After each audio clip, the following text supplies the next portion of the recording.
now, mates, lend an ear. Hear us now. Captain Franz at the helm, so steer. Gather round the partnership's deck. Scripts command.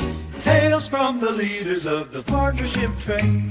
So we chant by the podcast glow. Through wearable seats to boxes flow. Dar ho die. Hoist the sails. Welcome, everybody, to another episode of The Partnership. This is the first episode of 2025, and I couldn't be more excited about our first guest of the year, Alex Richards. Alex is the VP of Partnerships at Glassbox and has over 10 years of experience in partnerships, working for companies like Medallia and SurveyMonkey, which a lot of you probably know. Alex also has a lot of experience, crushing quota. Like in your bio, it said that sometimes you crushed up to 300 times quota, which I still want to hear that story.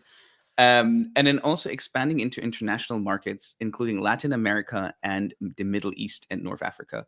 And so that's the topic for today's show, is how you can leverage partners to look beyond the horizon and figure out how you can actually conquer those markets. Thanks for joining us, Alex.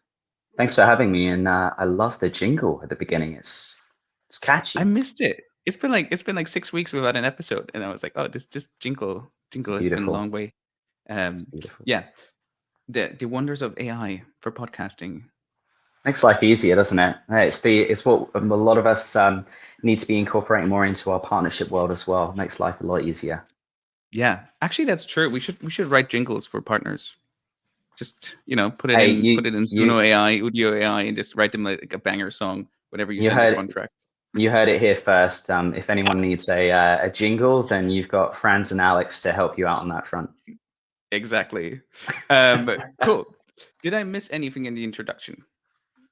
No, I don't think so. I mean, the only thing I would probably add is that, like you, I'm also sort of an expat as well. So I've been living in the US now for coming on 11 years, originally from the UK. So it's actually also interesting sort of bringing your experience from being in Europe to coming to the US as well, which has been, I would say, like a nice added cultural thing to it as well.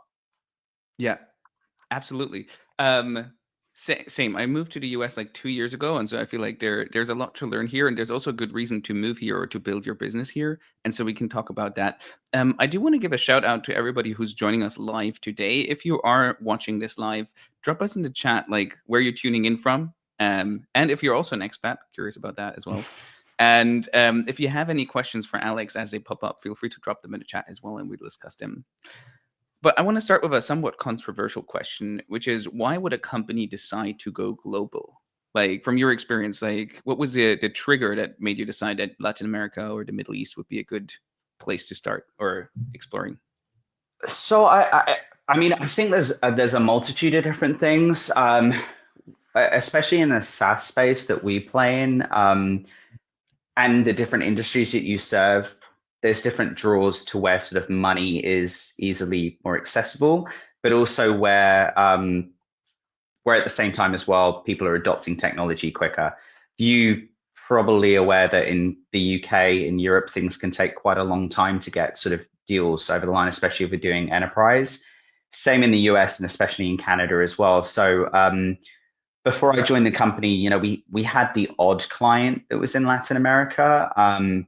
But especially in the last year since I've been here, the adoption and I don't think there's sort of like a legacy tech stack that's there most of the time. People are very open to trying new things and developing new processes and things around it. So the current company I'm at the moment, we sort of kind of fell into it to a certain degree. But after me joining the company and then looking at where we were sort of located with clients, it was pretty obvious for the people we're talking to that we could actually ramp logo adoption and platform adoption quicker in those areas than, say, maybe if we we're going to go all in on, I don't know, France, for instance.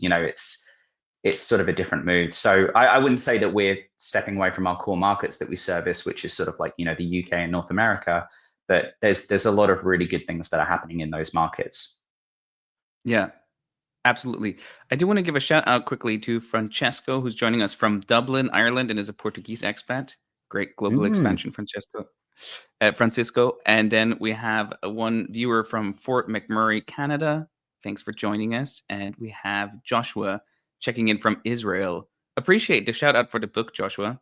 Um, Bought it for the whole team around the world. I appreciate it. That's also a form of global expansion for nice. partners. So I Yeah. appreciate it. I do want to ask a little bit more though about the question of like why a company would go global. And like I'm just gonna share like an example of what we've seen in the past.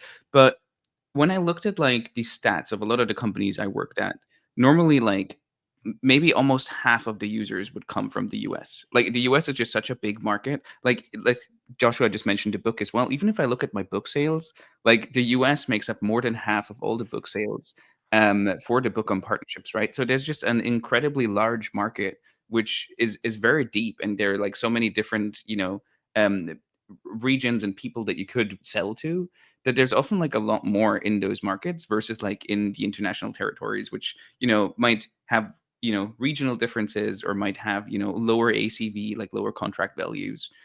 So I'm curious on how you would differentiate between the two, like where you say like, okay, is it worth going deeper in like your core markets like the UK and the US, or should you expand into Latin America?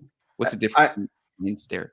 I think there's always staying true to where you do want to be, where you mainly want a foothold. And I would say most companies want to be truly successful in the United States. But the things that you will see from that are that there are a lot of subsidiaries of US companies in places like Latin America. So if you can pick off one of those quickly and you can have an impactful POC or contract with them, that sets the precedent for you then to sort of move forwards with the larger organization, and then have that story to then share, which is usually far more impactful, because when you're going and working with an enterprise business that's in the United States, it's usually a lot of ROI, value proposition, POCs, and even the security and compliance, especially in financial services, can be a really long process. So if you can handle, say, a bank that's in, I don't know, Brazil or Mexico or somewhere like that, um, it allows you to sort of expedite that process, which is actually really, really good.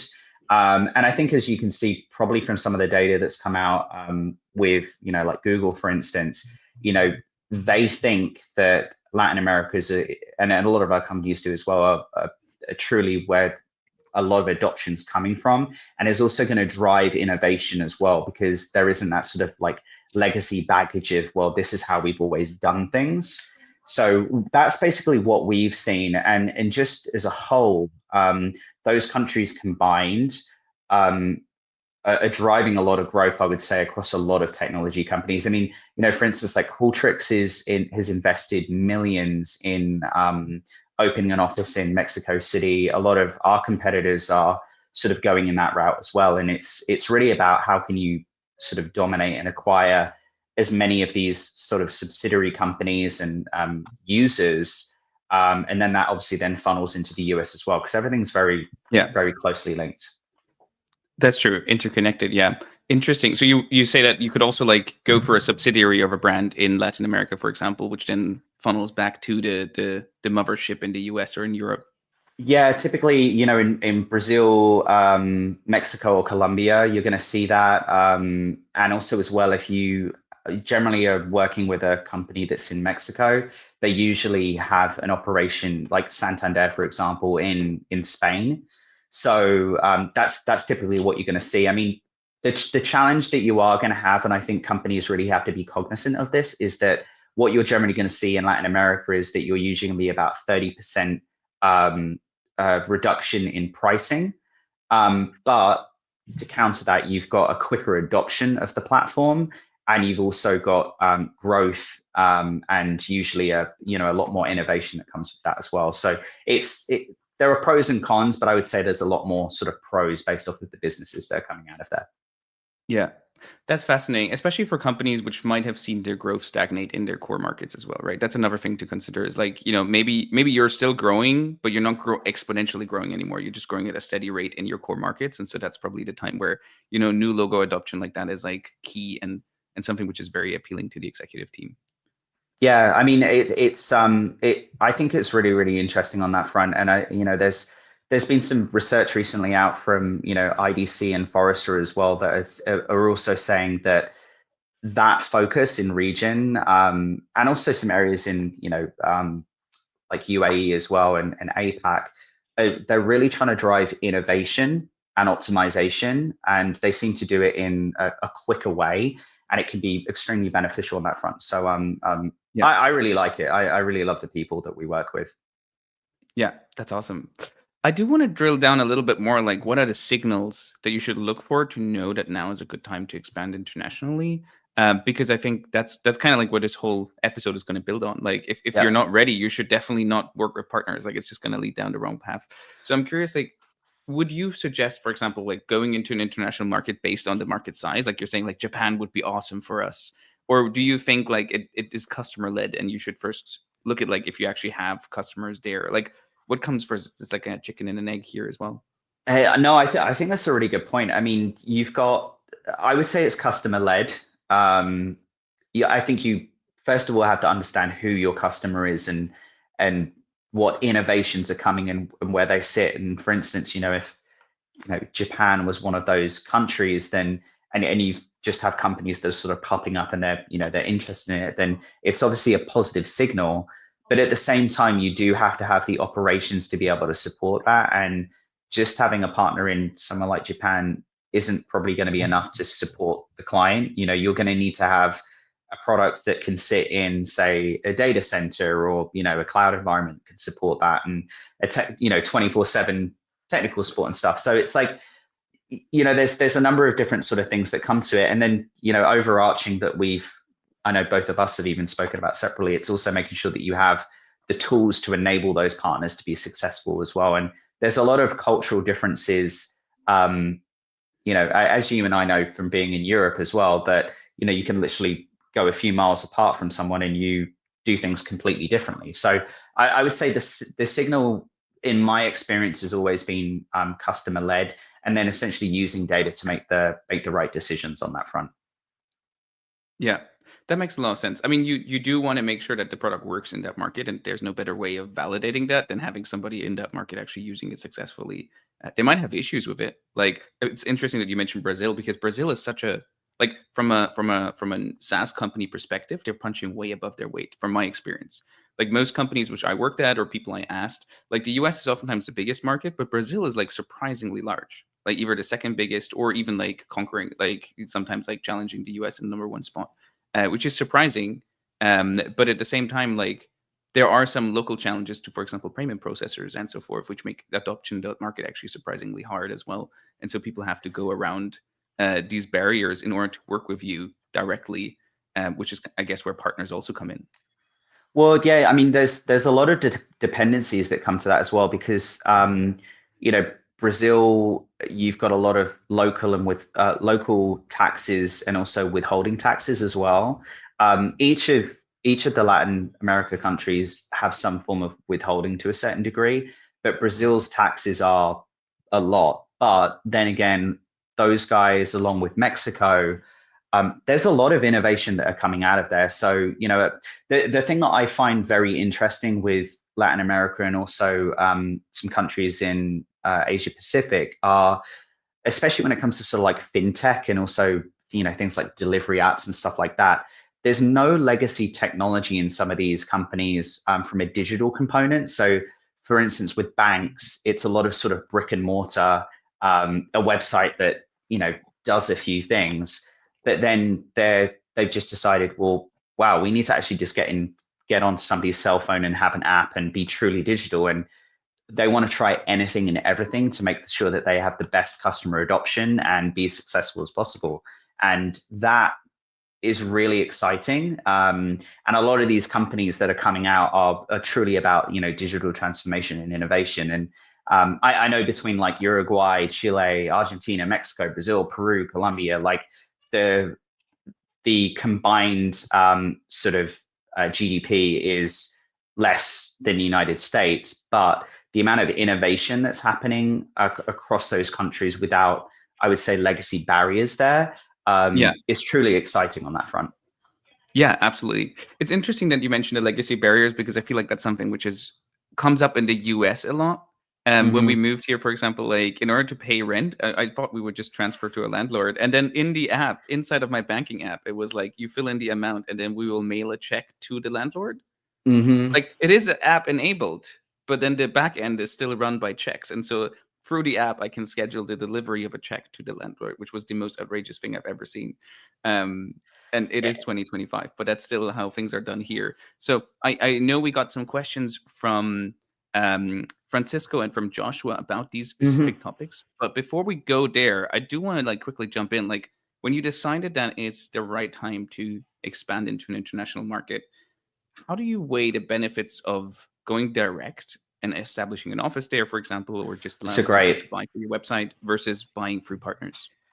So I think that is probably one of the biggest points that we should sort of emphasize on here, that the cost of doing business in some regions and setting up a presence is a lot. For example, in Brazil, if you set up an entity and you're like a US or a UK based company, the level of benefits and things that you have to offer are somewhat above and beyond a company that you would have in the US, plus the taxes that you have locally. And then if you're putting, you're sending revenue back to your, your HQ and reporting it, it's far more expensive to do business. Also, the dollar, I think towards the end of last year against the Brazilian currency was like 1 to 8. So, I mean, when you look at that, if it's 8 times more expensive, it's kind of crazy to do that. So you really have to have dedication to be able to do that. And I would say there's a lot of things that you have to think about. You have to drive culture in each of those countries to make sure that you are set up accordingly to deal with those situations. It's not like here in the US where we're like, oh, we're going to do business behind a laptop and we've sort of lost that human connection. It's very much about, doing stuff in person, having the right resources and things to set up. And I think you have to look at the market opportunity and kind of weigh up, well, if we've got a good partner and some people here who are well established who can execute on this and they have the relationships, then why would we go and do that when we could actually just invest more time and effort into those people to be successful and do the best they can on that front? Yeah, absolutely. A while ago, we had Ty Radigan on, who led partnerships at Deal and is now like at Partnerships Leaders, one of the Yep. co-founders. And he also explained something which I thought was interesting. Was it's kind of like a 2 by 2 matrix of ease of doing business versus market opportunity, and like those two have to line up. And like if the ease of doing business is very high and the market opportunity is very high, like for example the United States, very well established, very large prize, very large market. If you do it well, it makes up 100% sense to go direct, right? But Hmm. it's not so obvious in a lot of other markets, like for example, a lot of the Latin American countries, which might be smaller, or there might not be as much of an opportunity, or maybe it's not as easy to do business there because the whole system is not as you know mature as the United States, or for example like Japan, where there's a big prize but it's just incredibly difficult to do business over there if you're not Japanese. There I Yeah. guess it makes a lot more sense to go through partners as well. Well, the thing I would say is that the US market is exceedingly saturated.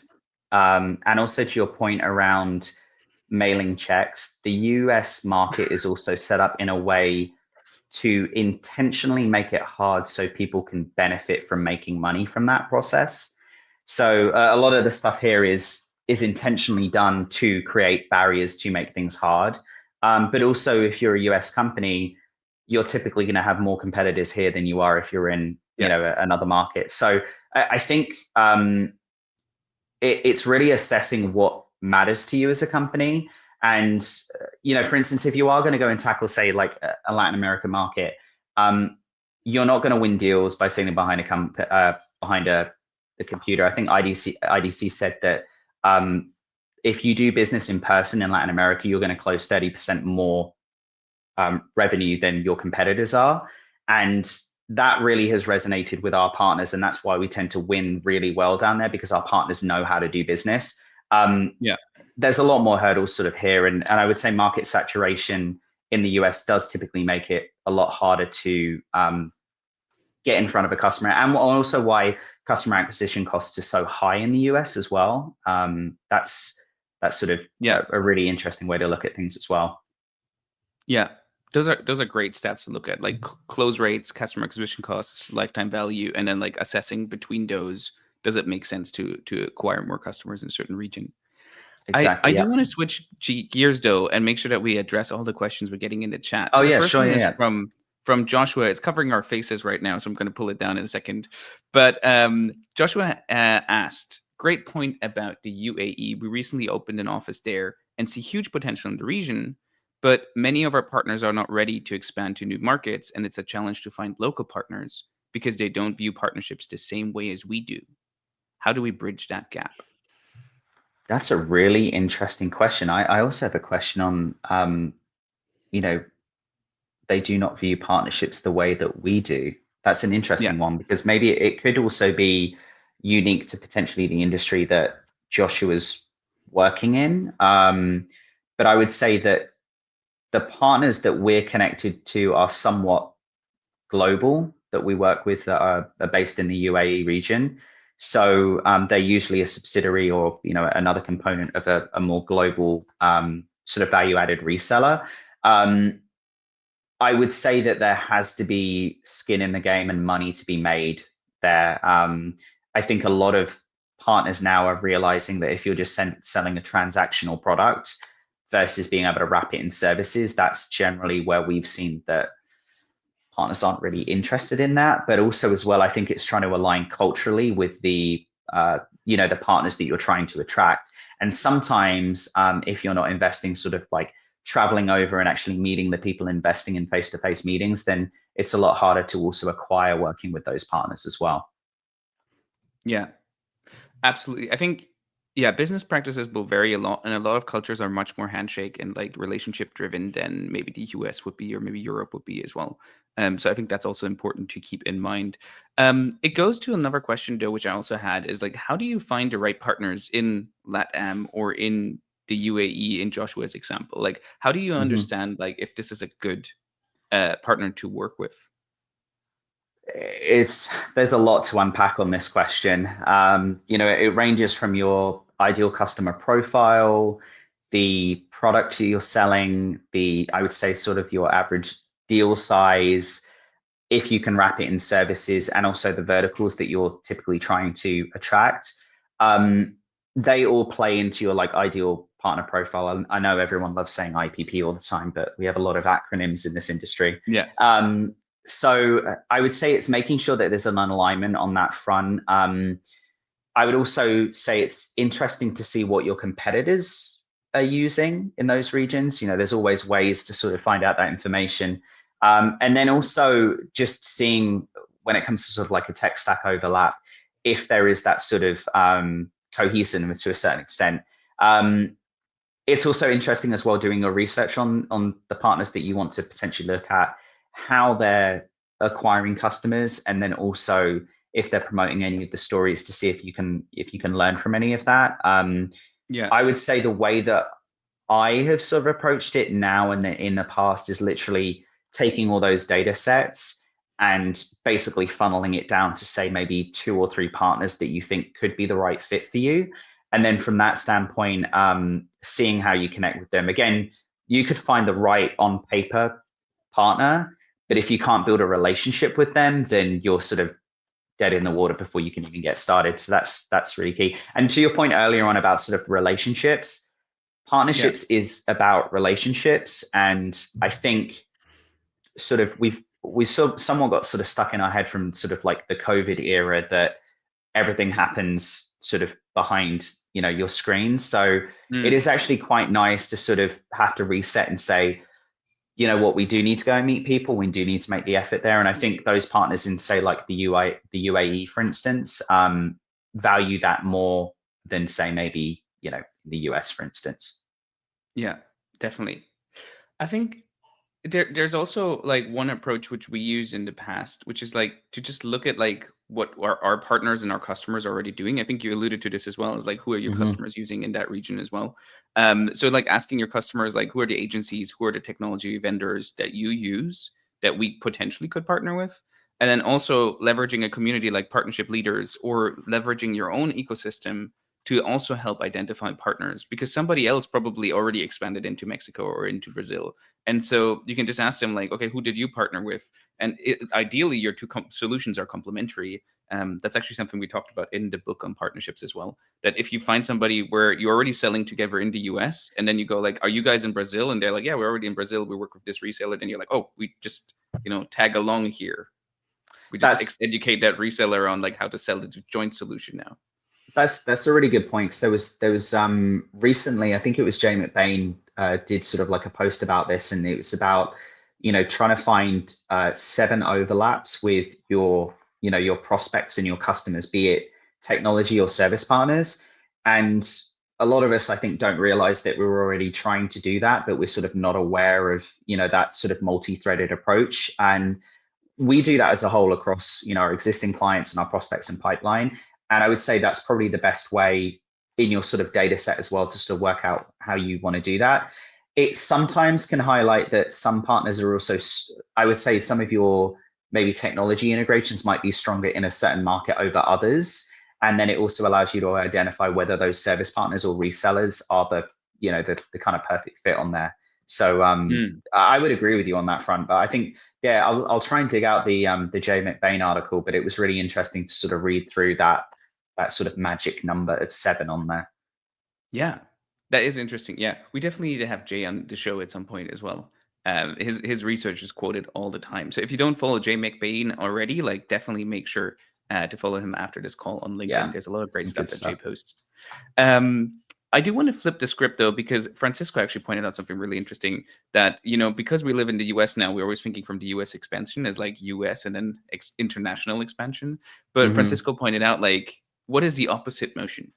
What is like a European company breaking into the US, and what should they look for and what should they anticipate as they move into the US?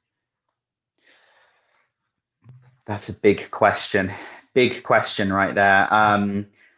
I would say that on that front, again, you're probably looking for similar signals, with your verticals. Um, there's also that challenge as well that I think a lot of people look to the US with sort of like, that awe of, it's kind of when people look to go to move to New York and they're like, I'm going to live in New York and, drive my Bentley and have a doorman and everything. It's like, there is a lot of grind. And I would say that the US way of doing things is a lot more like grind and, work to the bone on a lot of stuff. And a lot of people are competing for stuff.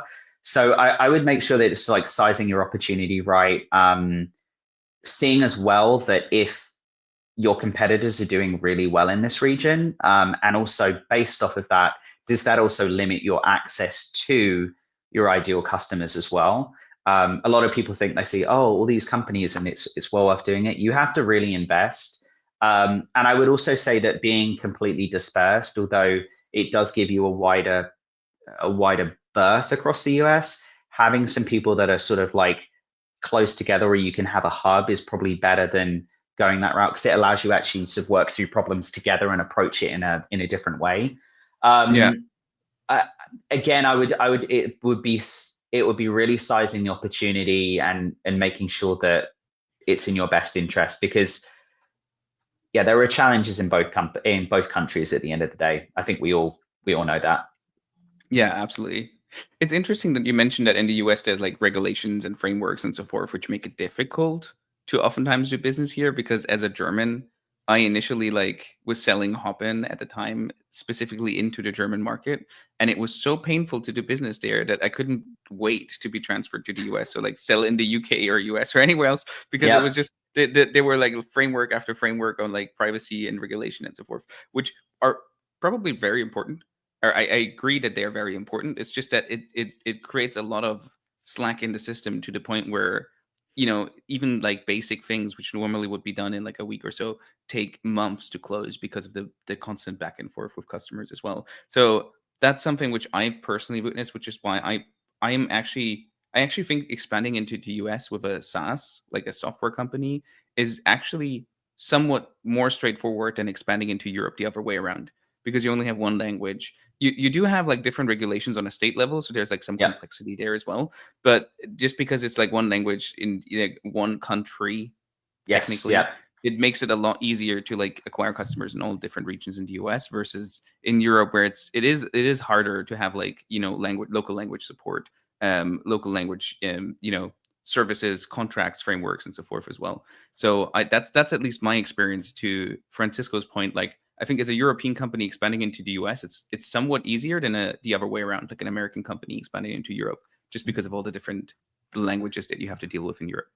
I would agree as well, and I think the GDPR massive focus in Europe, it slows down a lot of things. It's sort of like the checkbox exercise for everything, which Yeah. sort of stalls all of that. The only challenge that I would say in the US is it's more vertical led. So like the industry that you're going after is going to probably have different challenges than you would have in Europe, but at least you can then specify a workflow or a process for those versus all of your business having to jump through different hoops all the time, which can be a lot more work. So, like, if you're doing government, it's going to be FedRAMP and making sure that you've got an environment that's, equivalent. Again, like you said, in California, there's going to be different regulations on stuff. But apart from that, a support and the support model and everything is going to be a lot easier. But I would say in marketing and things like that, you're probably going to have to drop a lot more cash into it than you would say in potentially in like the UK, for instance. But Yeah, definitely. I think Francisco pointed out something interesting as well. It's like try to sell in France, because if there's a French alternative that exists to your product, you're toast. It is true as well. Like there's a lot of pride in Germany as well, but like made in Germany software. French toast. French toast. You're French toast. You're French toast. Yeah, it is true as well that there's some local pride as well, which is also interesting because when you think about international expansion, oftentimes like the US and Europe are like dominated by like a big player. Like for example, in cabs, it was Uber, which took Yeah. like a lot of these large markets. But then Cabify, which is now Bolt, actually got their start in like Africa and Eastern Europe, and then like slowly encroached on the bigger markets again. Which is more rare. Like normally there's like some sort of like regional software which does exactly the same. Probably was built by Rocket Internet, and it does exactly this for like the MENA region, or for the East Asian region. Yeah, I mean, I would agree. I mean, I think France is an interesting one. I mean, one of our major competitors is in France, and it's always been hard to do business there because very much like Japan, unless you're from there, it can be hard to do that. But I think as your customers might lead you there, that then allows you to then approach that market in a different way, because you can always adapt and hire people that are in that market, or you could even have a really strong partner who has been there for a long time and knows more than you know. So there's always those components on there. I think it's always just having a sense of understanding of that things might be a little harder potentially. But Yeah. I would completely agree with Francisco on that front. Yeah, definitely. So important. Like partners can give you a really high level of trust in a region where they might be skeptical to like a US company or a UK company breaking into, for example, for privacy reasons. Like with Yes. Hopin, we had like very, very strong German resellers and agencies who did a lot of the selling and the servicing in German. And they were able to communicate with the customer in a much different way and like give them a reassurance that even I, as a German, couldn't give them, because I was not as entrenched in the day-to-day of like the exact regulation and GDPR, DSGVO, and stuff like that. So that is another really big benefit of partners. But I do realize we're already over time, and I want to be appreciative of your time, Alex. So before we go, I wanted to ask you for one key takeaway you would give to our audience if they decide that international expansion is the right thing for them. That's a very big question. I would say that pick your region or your country well. Do your research, and then also value the partner that you pick if you're going down the partner route. Make it a point to support them in the right way and enable them, and make sure that you do invest in time in meeting them face to face, because that goes a long way versus just trying to be transactional behind a computer screen. So from my experience, research, learn and listen, and that will put you on a good path to move things in the right direction. Awesome. Thanks so much for joining us, Alex. That's a great takeaway and way to wrap up the show.